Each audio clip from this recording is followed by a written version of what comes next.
¿Qué tal? ¿Cómo están?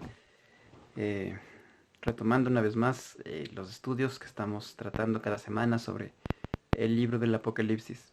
Gracias a nuestro Dios por permitirnos tener este tiempo, por su dirección, por su Santo Espíritu que nos da la comprensión, nos da el discernimiento para poder diferenciar lo que es correcto de lo que es incorrecto.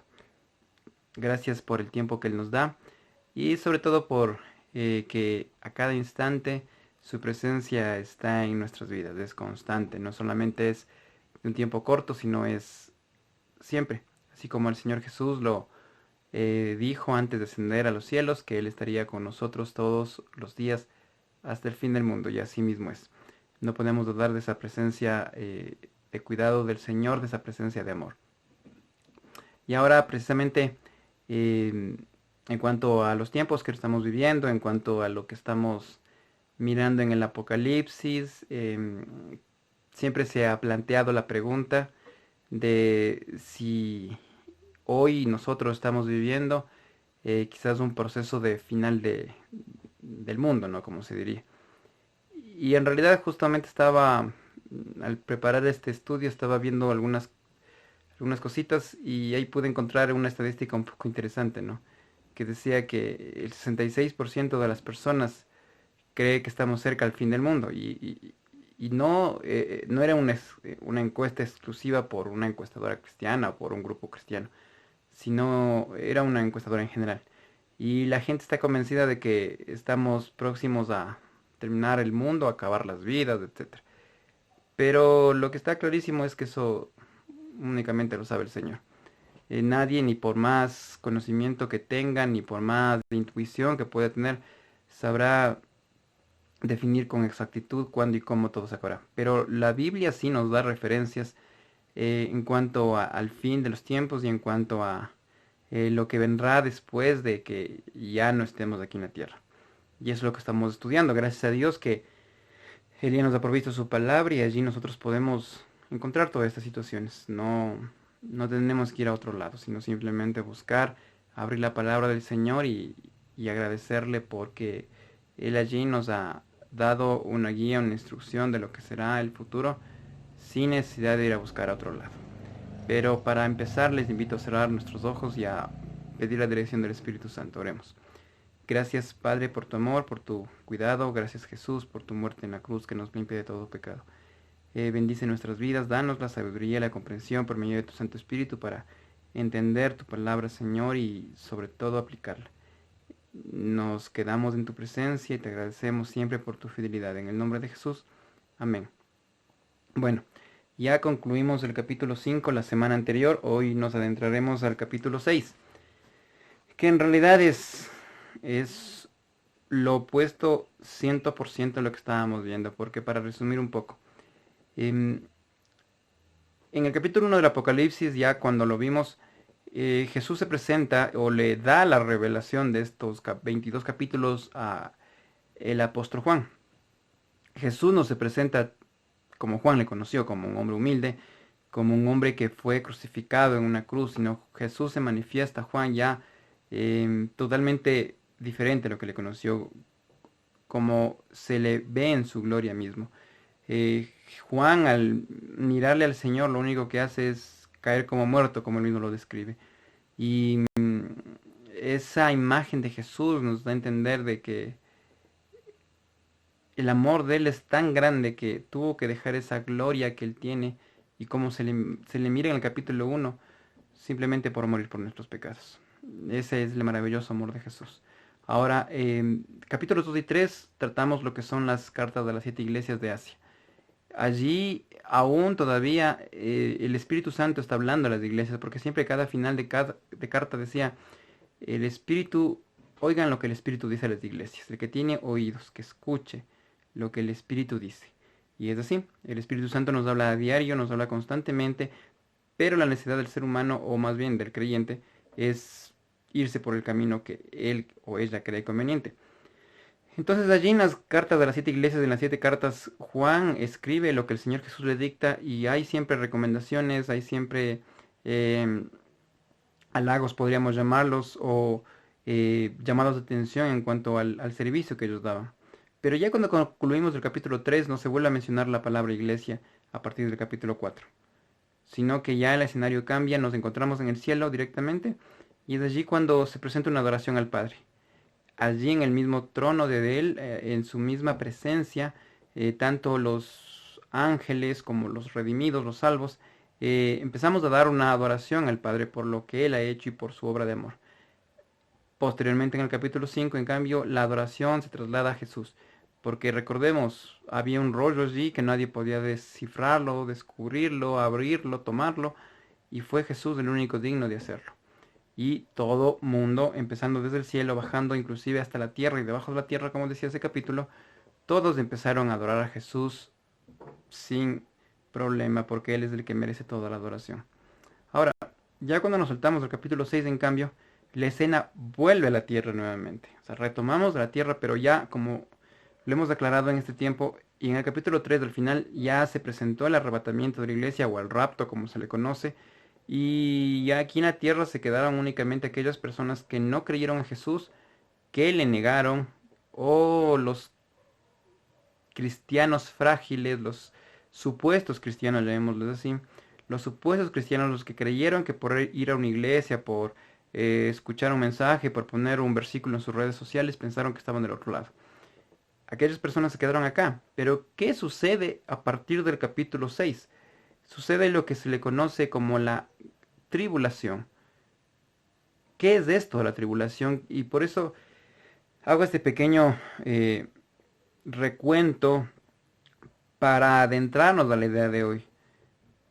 ¿Qué es esto de la tribulación? Porque mientras los unos están en el cielo dándole la gloria al Señor, mientras los unos están en el cielo cantando constantemente y adorándole al Señor por su obra en la cruz y por su amor inigualable, mientras eso sucede en el cielo, como ya lo vimos en los capítulos 4 y 5, eh, en el capítulo 6, en cambio, se presenta algo totalmente opuesto, que es castigo, que es mortandad, que es persecución y muchas cosas muy diferentes de lo que está sucediendo en el cielo. Una escena totalmente opuesta. Pero a ver, primero preguntémonos de algunas cuestiones, o resolvamos algunas inquietudes. ¿Qué es la tribulación? ¿Por qué existirá esto de la tribulación? ¿Qué es esto de la tribulación? ¿Qué es esto de la gran tribulación? Porque hay dos términos que se nos mencionan en la Biblia. Pero sobre todo, ¿cuándo y cómo pasará la tribulación? O sea, y además a partir de esto podemos eh, sacar muchas inquietudes, muchas dudas, pero lo importante es que todas esas inquietudes son resueltas en la misma palabra de Dios. O sea, no tenemos que irnos a otro lado, ni buscar otros textos, ni mucho menos empezar a sacar conjeturas eh, de un estudioso por acá, de un estudioso por allá, de que lo que yo pienso, lo que yo creo, lo que yo me imagino, sino que la verdadera interpretación bíblica está en que me fijo en el texto, miro su contexto y a partir de allí me dejo direccionar por el mismo Espíritu Santo. Cuando yo empiezo a sacar textos aislados, ahí empiezo a fracasar y empezaré a distorsionar la verdad. Pero la idea es que nosotros empecemos a mirar la misma palabra de Dios, que es la que nos responde. Así que empecemos. ¿Qué es esto de la tribulación? Es un periodo, en realidad, de tiempo de 7 años en el que se desatará la ira de Dios sobre aquellas personas que no le recibieron o no le aceptaron. Aquellas personas que se quedaron aquí después del arrebatamiento. Porque Dios es malo, no necesariamente porque Dios sea malo, sino todo lo contrario. Dios nos ha dado infinidad de oportunidades para que esto no pasemos, para que ese tiempo nosotros no estemos atravesándolo. Porque si de un caso Dios coge y te manda a la tribulación de la nada sin oportunidades, ahí sí Dios fuera malo. Pero Dios nos ha dado a cada uno de nosotros la oportunidad. Y me van a preguntar y nos vamos a repreguntar y decir, pero ¿y qué pasa con las personas que no hayan escuchado el Evangelio? Pues en realidad, una de las premisas para que llegue el arrebatamiento y posteriormente llegue la tribulación es que todas las personas hayan escuchado el Evangelio. Que nadie tenga excusa de decir es que como yo no escuché, no me merezco este castigo, como yo no conocía, entonces no sé de qué se hablaba y ni mucho menos. Entonces, Dios nos dará oportunidad a todos, sin excepción, de haber escuchado el Evangelio, de haber escuchado el plan de salvación por medio de Cristo, para que a partir de allí nosotros voluntaria y personalmente hayamos aceptado o hayamos negado ser hijos de Dios. Eso es simple, o sea, Dios a nadie manda al infierno ni a nadie condena. ¿Cuándo y cómo será este tiempo de la tribulación? Ya les acabé de mencionar hace segundos atrás. La tribulación empezará a partir de que la iglesia sea arrebatada. Y aquí hay una distorsión de enseñanza también, porque muchos dicen que la iglesia pasará la tribulación. Eso no va a ser cierto. La iglesia o los salvos, para referirnos más específicamente, aquellas personas que tienen a Cristo en su corazón, esas personas no pasarán el tiempo de la tribulación por una razón, porque Jesús murió en la cruz por los pecados de esta gente. Si es que en un caso hipotético, un salvo, una persona que tiene a Cristo en su corazón, cayera o pasara esos años de tribulación, entonces, discúlpeme, pero el sacrificio de Cristo fue un chiste. No hubiera tenido ningún sentido de que Jesús muera en la cruz si es que una sola persona pasara el tiempo de tribulación. Pero el amor de Dios nos lleva a eso, a evitarnos. Por eso, justamente como ya vimos en Apocalipsis 3:10, decía eso, ¿no? Hace un par de semanas que tratamos ese pasaje de la iglesia de Filadelfia, ¿no? Que decía ahí, ¿no? El Señor, por cuanto has guardado mi palabra, dice, la palabra de mi paciencia, yo también te guardaré a la hora de la prueba que ha de venir sobre el mundo entero, para probar a los que moran sobre la tierra. Ahí dice claramente la palabra del Señor. Dice, te guardaré de la hora de la prueba que ha de venir sobre el mundo. Entonces, la iglesia de Cristo, los salvos, y cuando hablo de iglesia, no hablo del edificio. Siempre se lo he aclarado. No se habla del aspecto físico del templo, sino de aquellas personas que tienen a Cristo en su corazón. Eso es la iglesia, o ellos son la pertenencia que tiene la iglesia. Entonces el texto de Apocalipsis 3:10 es muy claro y dice que el Señor nos guardará de la hora de la prueba que debe venir sobre el mundo, sobre el resto. Entonces no hay por qué tener miedo y como ya lo hemos tratado, en realidad el Apocalipsis no es para dar miedo, sino es todo lo contrario. Es para dar esperanza a que el Hijo de Dios, de que no pasará estos castigos y estas cosas que sucederán a aquellos que no tengan. Entonces, eso es el arrebatamiento y ese será el tiempo en que sucede el arrebatamiento. Y miren, lo contradictorio, ¿no? Entre comillas contradictorio, que mientras los unos estamos en el cielo gozándonos de la presencia de Dios, los otros estarán acá abajo en la tierra sufriendo esa ira de Dios. Pero insisto y repito una vez más y quiero que esto quede clarísimo, no porque Dios sea malo, sino porque Dios es justo. Es muy diferente. También la tribulación será para la redención o la salvación del pueblo de Israel. Sí, parecería extraño decir esto, pero el pueblo de Israel, que ha sido desde siempre el pueblo escogido de Dios,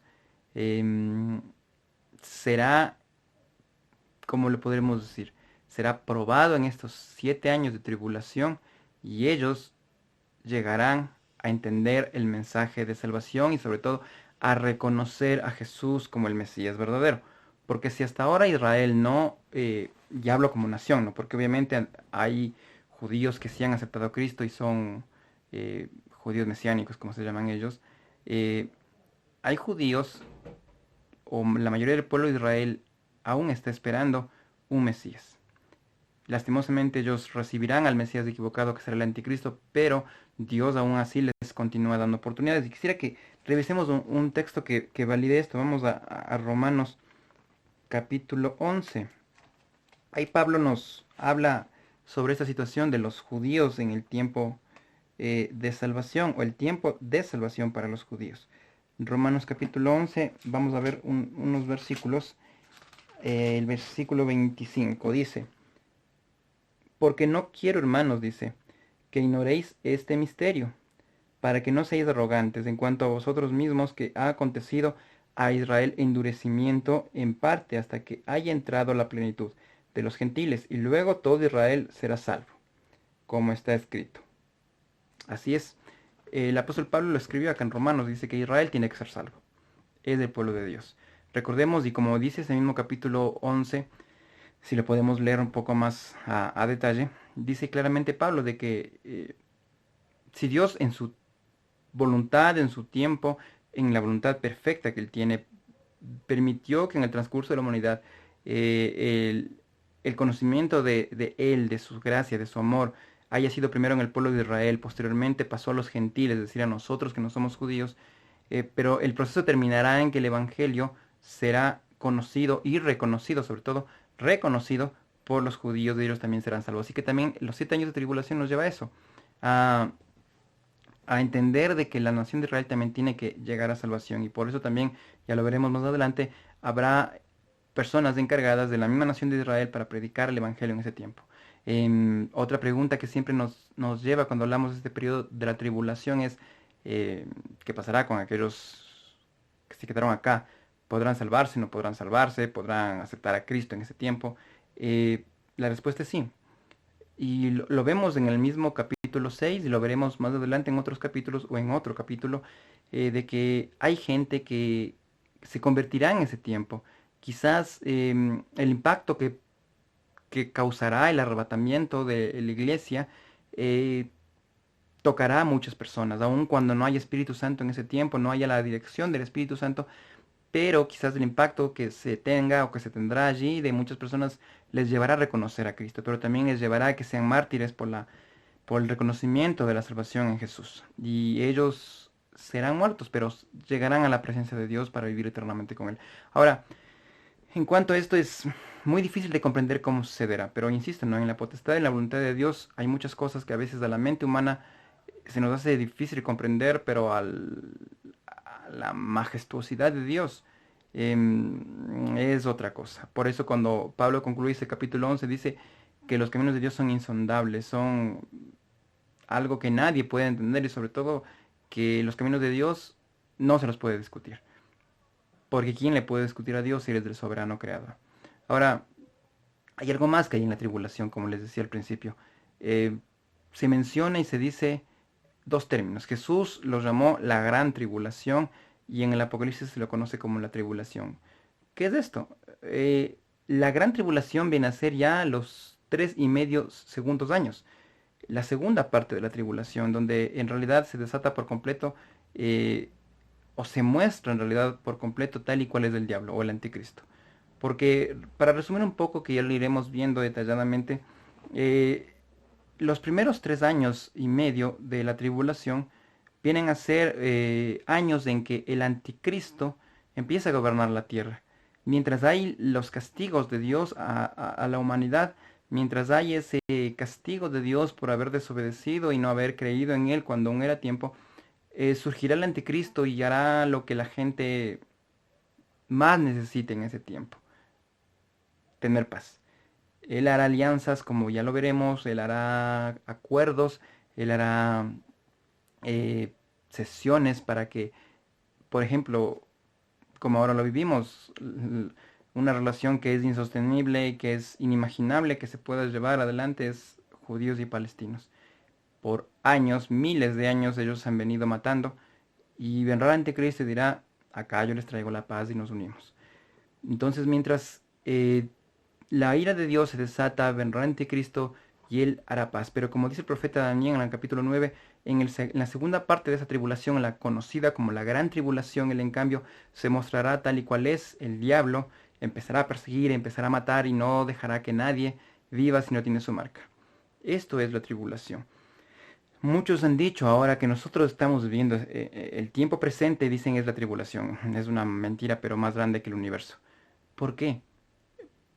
Porque nada de lo que estamos pasando ahora, aun cuando nos asustemos de cuántos muertos hay, aun cuando nos asustemos de cuántos contagiados tenemos, aunque no ni siquiera podamos salir de la casa, tengamos que estar encerrados, etcétera, no tiene ni punto de comparación con lo que será el proceso o el tiempo de la tribulación.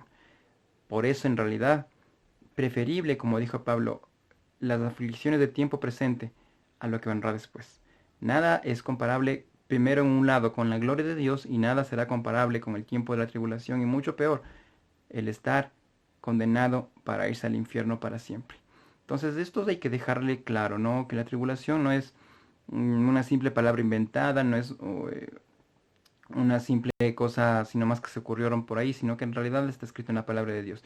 Y algo más que también hay que acotar aquí es que aun cuando hoy nosotros vemos que mucha gente desacredita el nombre de Dios, a Jesús le tildan como una fantasía, una imaginación que nunca existió, que yo me llamo ateo, que yo me llamo no sé cuánto.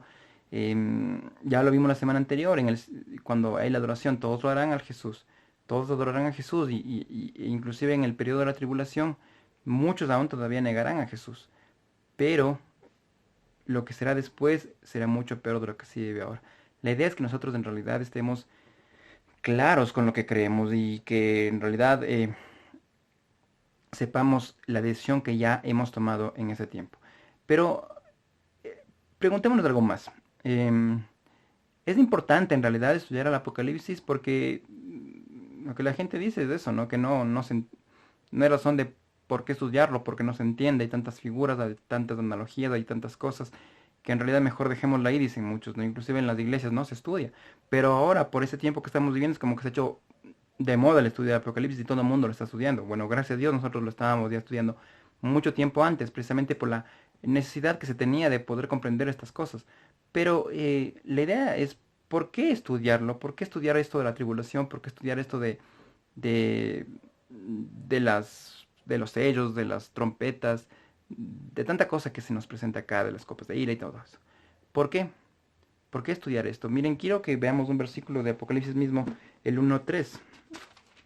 Dice aquí, no, bienaventurado el que lee y los que oyen las palabras de esta profecía y guardan las cosas en ellas escritas porque el tiempo está cerca. Es por eso. Para que en realidad, cuando las cosas sucedan, no nos coja desprevenido, como cuando empezó este virus, que mucho, como les insistía, muchos empezaron a decir, miren, ya se acabó el mundo, miren la tribulación, miren, ya viene el anticristo, está el anticristo acá. No es por eso, o sea, es por esa razón que hay que estudiar la Biblia y sobre todo las partes proféticas para que no nos coja desprevenido, como dice aquí el texto de Apocalipsis 1:3, ¿no?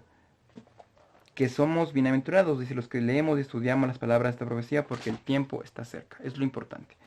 Hay que tener en cuenta de que el Señor Jesús va a venir como Él lo anticipó y que uno tiene que estar preparado y conocer las cosas que son.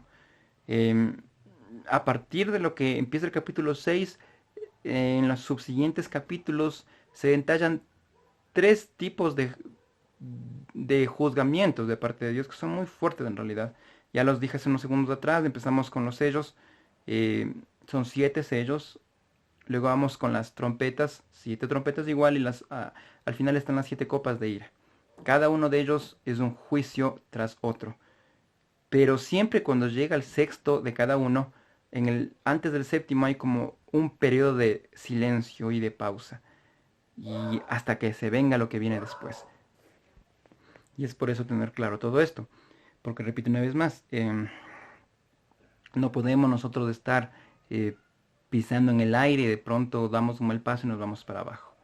La idea es que tengamos bien claro dónde estamos pisando. Y aunque ahora no sea tanto de costumbre la enseñanza de la palabra de Dios, no sea tanto de costumbre tener estudios bíblicos, no sea tanto de costumbre tener meditación así de una forma pausada, versículo tras versículo, capítulo tras capítulo, aunque no sea la costumbre eso ahora, pero hay que hacerlo en realidad. Es la necesidad del pueblo de Dios. Satanás a veces ha dejado llevar a la frialdad de las iglesias, a los pastores, decir, no enseñan, tranquilos. La gente se aburre, la gente no le gusta esas cosas, mejor hablen de otras situaciones que les agrade. No es así, estamos viendo aquí que hay que estudiar todos estos textos bíblicos porque cuando el Señor venga estemos claros de las cosas que van a suceder y sobre todo en el tiempo que está pasando, que nosotros tengamos muy clara la situación, porque desde que inicia todo hay que tener claras las cosas, porque mire, ¿de dónde sale esto? ¿De dónde sale esto de la tribulación, de los sellos, todo eso? Eso no es de aquí una imaginación de Juan, ni mucho menos una invención de él, eso ya venía anticipado de mucho tiempo antes. Los profetas lo anticiparon, el Señor Jesús lo habló. Si nosotros vemos en las profecías de algunos de ellos, Isaías, Oseas, el profeta Zacarías y especialmente el profeta Daniel en el Antiguo Testamento, ellos nos dejaron clara esta situación. Pero a nosotros a veces nos da mucha pereza mirar el Antiguo Testamento y nos parece ya pasado de moda. Y algunos ya no lo utilizan, pero el Antiguo Testamento es una luz que se va aprendiendo para llegar al Nuevo. Entonces, el Señor Jesús también validó todos esos escritos antiguos testamentarios y él dijo, esto es así, en uno de los capítulos más famosos que el Señor dijo, ¿no? Mateo 24, que muchos le llaman el pequeño Apocalipsis. Él lo anticipó y quisiera que hagamos una comparación para ya a partir del próximo video, si el Señor lo permite, empezar a adentrarnos a lo que es el capítulo 6 y los sellos. Vámonos a Mateo 24 y vemos cómo el Señor nos habló de esta profecía de Juan. O sea, como repito, no es una invención de Juan. Y dice así, ¿no? En Mateo 24, capítulo 24, versículo 4, dice el Señor. Dice aquí Mateo: respondiendo Jesús les dijo: mirad que nadie os engañe, porque vendrán muchos en mi nombre diciendo yo soy el Cristo, y a muchos engañarán. Y oiréis de guerras y rumores de guerras. Mirad que no os turbéis, porque es necesario que todo esto acontezca, pero aún no es el fin. Porque se levantarán nación contra nación y reino contra reino, y habrá pestes, hambres, terremotos en diferentes lugares, y dice, todo esto será principio de dolores. ¿Por qué tomo esta cita de Mateo 24? Quiero que comparemos con Apocalipsis capítulo 6, versículos 1 al 5. Dice, vi cuando el Cordero abrió uno de los sellos y oí uno de los cuatro seres vivientes decir como con voz de trompeta, ven y mira. Y miré y aquí un caballo blanco, y el que lo montaba tenía un arco y le fue dada una corona, y salió venciendo y para vencer. Cuando abrió el segundo sello oí el segundo ser viviente que decía, ven y mira. Y salió otro caballo bermejo, y al que lo montaba le fue dado poder de quitar de la tierra la paz, y que se matasen unos a otros, y se le dio una gran espada. Cuando abrió el tercer sello, oí el tercer ser viviente que decía, ven y mira, y miré y aquí un caballo negro, y el que lo montaba tenía una balanza en la mano. Y oí una voz de en medio de los cuatro seres vivientes que decía, 2 libras de trigo por un denario, y 6 libras de cebada por un denario, pero no dañes el aceite ni el vino. Cuando abrió el cuarto sello, oí la voz del cuarto ser viviente que decía, ven y mira, miré y aquí un caballo amarillo, y el que lo montaba tenía por nombre muerte, y el Hades le seguía, y le fue dada potestad sobre la cuarta parte de la tierra para matar con espada, con hambre, con mortandad y con fieras de la tierra. Este es un pequeño anticipo de lo que empezaremos a ver. Los primeros 8 versículos nos hablan acerca de lo que son los famosos jinetes del Apocalipsis. Todo el mundo creo que ha escuchado esto, los 4 jinetes del Apocalipsis. Eso sale en películas, sale en dibujos animados, sale en todo lado. Y muchos no lo entienden, y a veces se lo toma como una burla, como una mofa, como un chiste, ¿no? De que es algo que no va a pasar nunca, pero estamos viendo que va a pasar, pero Jesús ya lo anticipó, porque quiero que comparemos, ¿no?, los textos. Mateo 24:4 dice, respondiendo Jesús le dijo, mirad que nadie os engañe, porque vendrán muchos en mi nombre diciendo, yo soy el Cristo, y a muchos engañarán. Eso lo dijo el Señor en Mateo 24, versículos 4 y 5. En cambio, Apocalipsis 6:4 dice, 6:3 dice, ay, me perdí. A ver, 6:1 dice, vi cuando el Cordero abrió uno de los sellos y oí uno de los 4 seres vivientes que decía como que con voz de trompeta, ven y mira. Y aquí un caballo blanco, y el que lo montaba tenía un arco y le fue dada una corona, y salió venciendo y para vencer. Anticipándonos a esto, este primer caballo, este primer jinete del Apocalipsis es lo que Jesús nos dijo ya en Mateo 24:4 y 5, que se levantarán falsos cristos, porque este no es Jesús, es el anticristo. Sigamos viendo. Versículo, volvamos a Mateo 24:6 dice, y oiréis de guerras y rumores de guerras, mirad que no os turbéis, porque es necesario que todo esto acontezca, pero aún no es del fin. Eso nos decía el Señor en Mateo 24:6. Ahora, si volvemos al Apocalipsis capítulo 6, en el segundo sello dice que oí al segundo ser viviente que decía, ven y mira, y salió otro caballo bermejo, el que lo montaba le fue dado de quitar de la tierra la paz, y que se matasen los unos de los otros. Así como decía en Mateo, que vendrán guerras, rumores de guerras, dice en el versículo, en el versículo 3 y 4 de Apocalipsis, en el segundo sello, de que empezarán a matarse los unos de los otros. Volvamos a Mateo. Mateo 24:6 dice, oiréis de guerras y rumores de guerras. Versículo 7. Dice, porque se levantará nación contra nación y reino contra reino, y habrá pestes y hambres y terremotos y diferentes lugares. En cambio, este texto de este versículo representa a lo que son los otros caballos, los otros jinetes, el tercero y el cuarto. Dice el versículo 5, cuando abrió el tercer sello, oí el tercer ser viviente que decía, ven y mira, y aquí un caballo negro, el que lo montaba tenía una balanza en la mano, que representa el hambre. Y vamos al cuarto sello en el versículo 7 que dice que miré y había el caballo, el jinete que se llamaba muerte. Muerte, hambre, y eso lo dijo ya el Señor en Mateo 24:7, que habrá hambres y pestes y terremotos en diferentes lugares. Entonces, por eso les insisto, esto ya fue predicho por el mismo Señor Jesús, quizás en diferentes palabras, quizás en diferente contexto, pero lo que está escrito en Juan ya el Señor lo, lo dijo. Y sobre todo lo más importante es que esto se cumplirá, porque lo que el Señor dice, eso se cumple. Hemos hecho un pequeño análisis para introducirnos a lo que será la tribulación, que como repito, no es un concepto sin sentido, ni es un concepto que no tiene razón de ser, es un concepto que es real, que debe ser estudiado y que sobre todo debe ser meditado, porque estamos viendo aquellas personas que pasarán la tribulación, ese tiempo de ver un falso Cristo, ese tiempo de ver matanzas, ese tiempo de ver guerra, ese tiempo de ver hambre, de ver muerte, y todo lo que vendrá después será exclusivamente para aquellas personas que no tienen a Cristo en su corazón.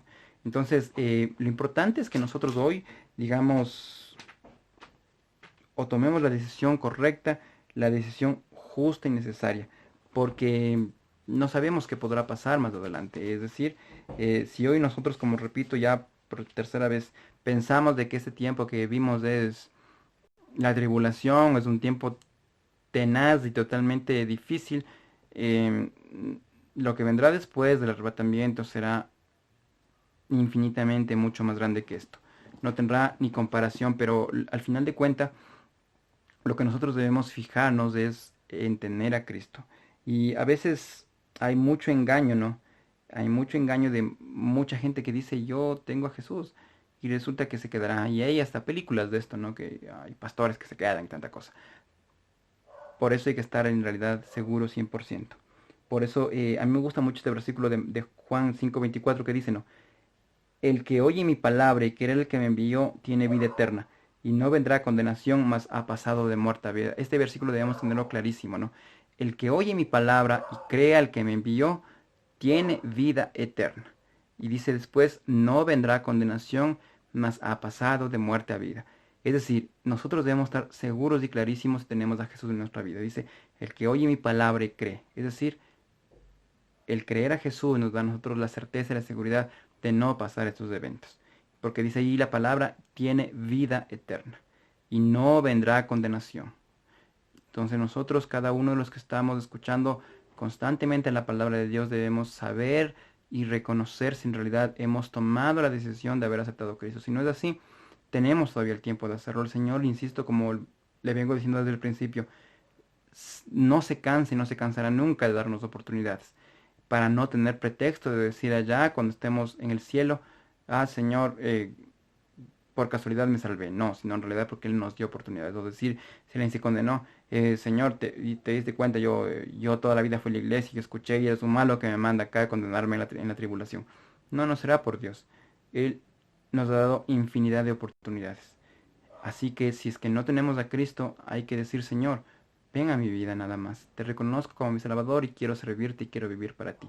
Pero eso ya es una decisión personal. Así que si es que queremos estar libres de este tiempo de tribulación, de tortura, de juicio y de la ira de Dios, estamos a tiempo todavía. Hay que reconocer a Jesús. Que el Señor nos dé la sabiduría y la comprensión para entender su palabra y seguir adelante y sobre todo aplicarla, vivirla. Y más allá de eso, no solamente ser oidores, sino también hacer las cosas tal y cual Él quiere que las hagamos. Sigamos adelante, sigamos retomando fuerzas, renovando nuestro ánimo, nuestro ímpetu para nosotros trabajar por el Señor como es digno y como es debido. Y cuando en algún momento, cuando ya tengamos que retornar a las reuniones presenciales, decirle, Señor, aquí estoy dispuesto a lo que tú quieras. Si te fallé antes, no hay problema. Hoy retomo nuevamente el trabajo y el servicio para ti con un corazón humilde y con una vida entregada. Por eso el Señor nos está dando oportunidades. Ese tiempo también es de oportunidades para poder volverle a mirar a Él. Que el Señor les bendiga, que el Señor nos bendiga, nos permita tener la sabiduría y la comprensión necesaria. Pero recordemos que toda comprensión proviene del Espíritu Santo. Si nosotros hoy no dejamos que el Espíritu Santo actúe, se mueva, se movilice con toda autoridad en nuestra vida, si estamos priorizando otras cosas antes que la lectura de la Biblia, antes que meditar en la presencia del Señor, es imposible que el Espíritu Santo se mueva en una vida así. Prioricemos las cosas de Dios para que el Espíritu Santo tome el control de nosotros y sobre todo nos edifique y nos haga mirar siempre para adelante las cosas. Que Dios les bendiga y sigamos adelante en este camino del Señor que siempre será difícil, pero es reconfortante. Es un camino de paz y es un camino de satisfacción por la gracia de Cristo. Que el Señor les bendiga y nos estaremos viendo en una próxima oportunidad si el Señor así lo permite.